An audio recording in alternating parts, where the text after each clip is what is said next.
नमस्कार दोस्तों, स्वागत है आप सभी का मेरे YouTube चैनल पर। आज के इस वीडियो में आप वट पूर्णिमा व्रत की कथा सुनेंगे।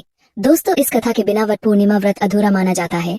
तो आइए शुरू करते हैं हम इस कहानी को। और उससे पहले अगर आप चैनल पर नए हैं तो चैनल को लाइक, शेयर और सब्सक्राइब करना ना भूलें।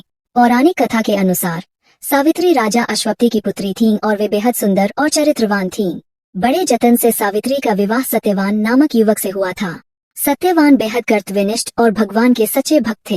एक दिन नारद जी ने सावित्री को बताया कि सत्यवान की आयु कम है। तब सत्यवान की आयु के लिए सावित्री ने घोर तपस्या की, लेकिन निर्धारित तिथि के अनुसार जब यमराज सत्यवान के प्राण हरने के लिए आए तो सावित्री ने पतित्व के बल पर यमराज को रोक लिया। तब यमराज ने सावित्री से वरदान मांगने को कहा था। सावित्री ने अलग अलग तरह के 3 वरदान मांगे थे, लेकिन अंत में सावित्री ने एक पुत्र का वरदान मांग लिया था और बिना सोचे यमराज ने यह वरदान सावित्री को दे दिया था। लेकिन पति के बिना पुत्र का जन्म संभव नहीं है, इसलिए यमराज को अपने वचन निभाने के लिए सावित्री के पति सत्यवान के प्राण वापस लौटाने पड़े थे। वट सावित्री व्रत के दिन महिलाएं सावित्री की यह कथा सुनकर अपने व्रत को पूरा करती है और विश्वास करती है कि उनके पति की भी असमय मृत्यु से रक्षा होगी और उनका परिवार बरगद की तरह हरा भरा रहेगा। वट पूर्णिमा व्रत का महत्व। पौराणिक कथा के अनुसार सावित्री ने अपनी तपस्या और सतीत्व की शक्ति से मृत्यु के देवता यम को अपने पति सत्यवान को जीवन वापस देने के लिए मजबूर किया था।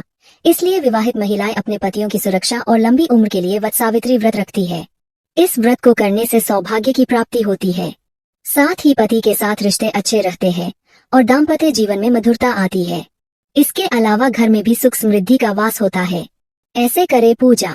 वट पूर्णिमा व्रत के दिन सबसे पहले सुबह उठकर सुहागिन महिलाएं व्रत का संकल्प ले। इस व्रत करने का पूरा विधान करवा चौथ व्रत की ही तरह किया जाता है। महिलाएं व्रत संकल्प करके शुद्ध होकर नए वस्त्र धारण करें और श्रृंगार करें।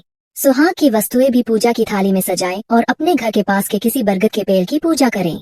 सबसे पहले बरगद के पेड़ से प्रार्थना करें कि वह उनकी पूजा स्वीकार करें। बरगद के पेड़ के आसपास सफाई करके उसमें पानी अर्पित करें।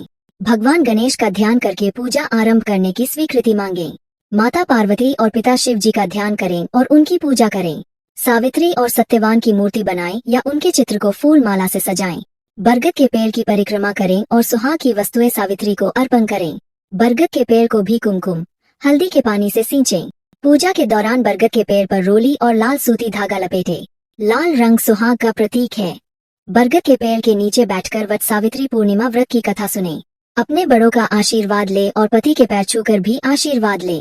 व्रत के दिन जरूरतमंदों को किसी भी चीज का दान करें, इससे पूजा का पूर्ण फल मिलता है।